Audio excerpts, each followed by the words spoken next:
Hi everyone, I hope you're all well.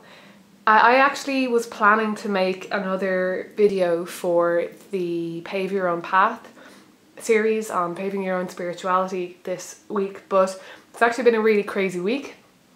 I was very busy all week, and then we had our Christmas party on Friday, and then so Saturday was a bit of a wipeout for me as well, for various reasons. So I actually haven't had a chance to actually think enough through what I want to talk about. It's going to be on the same topic as the blog post that I posted, and I'll post a link to that down below, which was on divinity, essentially the idea of divine, and positing some questions for you to think about in solidifying your idea of what the divine actually is. But I wanted to make a video that was a little bit different, maybe took a slightly different angle, and I haven't had a chance yet to actually sit down and plan that out. So this week I thought I would talk about something a bit more off the cuff, give you a sort of interim video, and I realised that I hadn't showed you my altar since I changed it up a little bit. I recently amalgamated my Morrigan altar with my kind of main altar. For a while there I had been using kind of two different altars. I had my altar that's dedicated to the Morrigan over where my old altar, where my main altar used to be, and then I moved my main altar over to an opposite side of the room. So it's kind of it's northwest facing, but I would consider this to be the north wall of the room, and then the Morrigan altar was on the west wall. And I just kind of found that I didn't really enjoy all the kind of toing and froing, because I used to kind of light candles in the four quarters and all that kind of stuff, and I've been moving away from that more and more recently, and it just didn't really make any sense for me anymore, because I'm not kind of moving in a circle or casting a circle or anything like that really these days. It made a lot less sense for me to be moving around to different parts of the room during ritual. So I decided to kind of amalgamate the two altars, and yeah, this is the result. It means that I have quite a lot less space on the top of the altar, because there is kind of a shelf on top that's taking up almost half. But I'm really enjoying it so far. There's still a lot of changes to be made. The pictures that have been kind of pasted onto the front of the shelf kind of here, they just need to be redone. I need to print out a few different pictures because I don't really fill the space properly. But I am really happy with it. I'm really enjoying having the Morrigan altar in the same space, because it means as well that when I sit down to do my daily devotionals in the morning, I don't have to kind of decide if I'm going to sit at the Morrigan altar, if I'm going to sit at my main altar. I can just sit in front of both. Down below here, I've actually kind of integrated my Ganesha altar at the same time. So I have bits of it over on this side, and his statue, which you can't really make out, over on this side. But I am going to be changing that up, because there is another new deity that I am hoping to invite into my practice. I won't say which deity because I haven't actually kind of done any work with him yet. He is another male deity who I feel is going to be a better counterpart to the Morrigan, and I have a feeling that he's going to loom quite large in my life, in my spiritual life especially.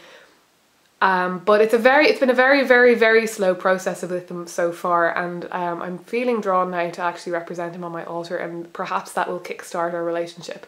But that is something that I will talk about if that actually does go ahead, if I feel like that fits, and once I feel ready to talk to you about that. So I'll be probably moving the Ganesha stuff over to one side, and then I'll have some space over here.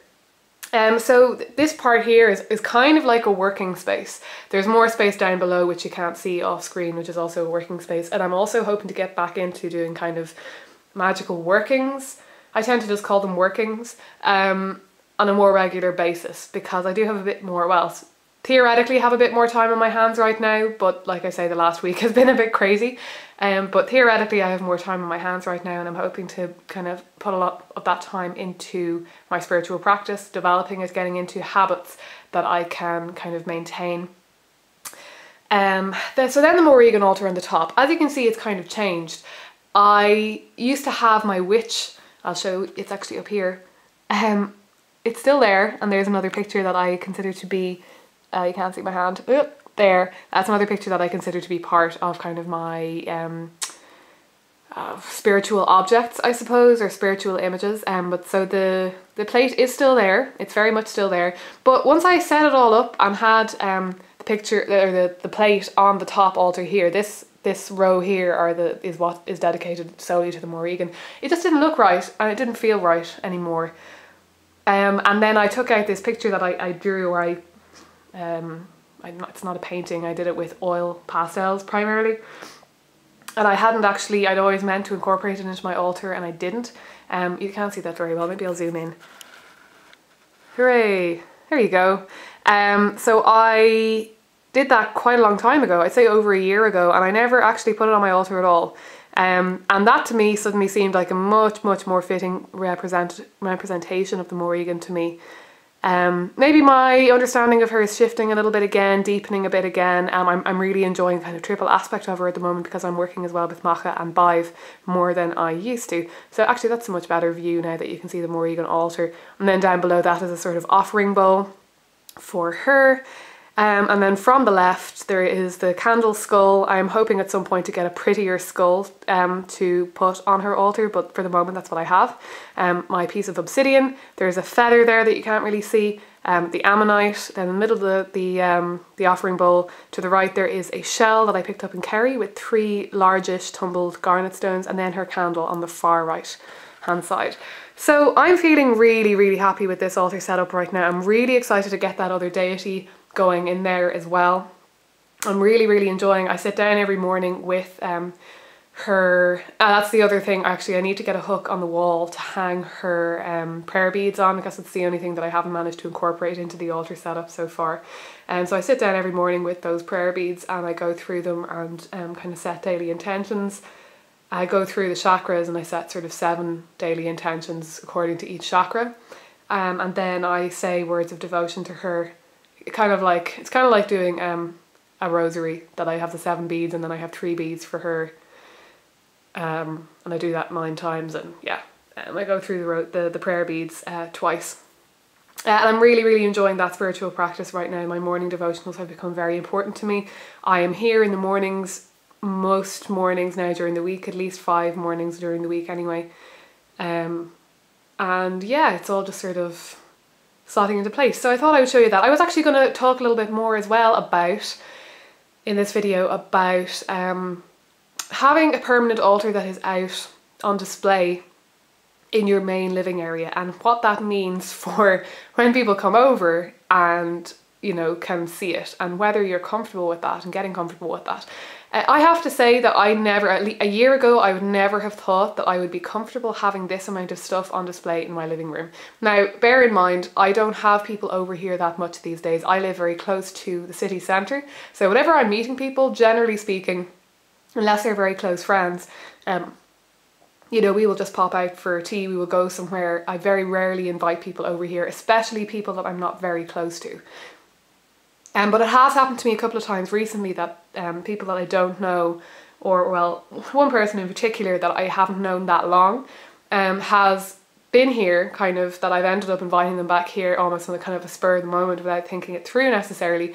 And it's been a very interesting experience for me, seeing how comfortable I am with them seeing this whole setup. And I think this probably will affect how I invite people over here. And I probably, if I was inviting people over who I, like I say, don't know so well, I would probably clear parts of the altar away in advance, which is another reason why I generally don't have people over here so often. I mean, it's not a big space. It's not the kind of space that I would be wanting to have loads of people over a lot. Like for my birthday party, for example, when I had people over for drinks, I did clear away much of the altar, partly in case it got broken.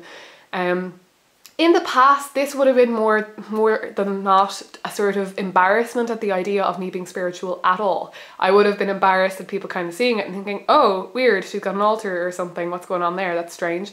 These days I don't care about that, most people know. If they don't know, I don't care if they find out. It doesn't bother me at all, it doesn't affect, you know, if that bothers them and if that makes them not want to hang out with me, well, that is absolutely their loss. I don't, you know, that doesn't bother me whatsoever. I'm not interested in being friends with people who aren't on board with being friends with somebody who has an active spiritual practice. But it definitely, yeah, I was wondering about that. I'd say a lot of you probably have your altar spaces in your bedroom. That would be ideal, but my bedroom, I don't have a bedroom. I have a bed on a platform kind of space up above the living room, which is sort of, it's more private than if it was just like a bed sitting in the corner, but there's not enough space up there to really have the kind of altar. I wouldn't be able to have this kind of setup up there, and I prefer to have a bit of space around it and all that. So that's kind of like like I say, I have to make a bit of sacrifice in that if I'm inviting people over that I don't feel totally comfortable with, or that I'm not, I suppose it's that if there's somebody coming over to the flat and my altar is set up the way it is, I have to have a level of emotional comfortability, is that even a word, with them. I have to be willing to be somewhat emotionally vulnerable with that person, because it is very personal. Everything that you see on the altar is very personal. It's highly symbolic. Like having an altar space, it's highly symbolic. It's very, very evocative of my spiritual practice and what's going on. And I know it's kind of strange that I'm like completely happy to share this with people online, but that I have a bit of a strange thing about people who in my real life that I don't know, or that I'm not totally comfortable with seeing it. But I think that's something to do with, I'm assuming that when people find my videos online that they don't know me, so we're not having that kind of clash of vulnerability kind of situation of somebody who actually knows me in real life, then kind of being coming into contact with this altar space and possibly having to change their understanding of me, and also simultaneously knowing me on a level that maybe I'm not ready for them to know me at, if you know what I mean. Whereas I don't have that issue with people online because, you know, either you don't know me at all or you only know me through my videos, and it's just a very different kind of vibe. So I was wondering how you guys feel about that, and especially, again, maybe if you have altar spaces in your living rooms, or sorry, in your bedrooms, does that affect, you know, who you're comfortable having in your bedroom? I mean, I suppose you're probably not likely to have people that you're not totally comfortable with, or like, you know, emotionally intimate with, I suppose. I mean, that sounds sort of sexual, or like somebody that you'd be in a relationship with, but I would think of emotional intimacy as something that you can have with very close friends as well. Anyway, you're unlikely to have anyone like that in your bedroom anyway, but it depends on your living setup, it depends on your situation. So yeah, I just kind of, those are some very incoherent thoughts that I was having on this whole altar setup. It feels like less of an elephant in the room now when there are people over, but like I say, I mean, I think there may have been like 2 people here since I set it up, especially since I put the Morrigan altar up there, and I don't know, like that was out in the open too until recently, but for some reason having it all together just makes it seem more, I don't know, it does make the whole thing seem more potent or something, or like the whole thing comes together to say something deep and important about me. Okay, I'm going to stop rambling, but I would be interested to hear your thoughts about that. And yeah, I will hopefully be making another video soon during the week. And yeah, take care, guys.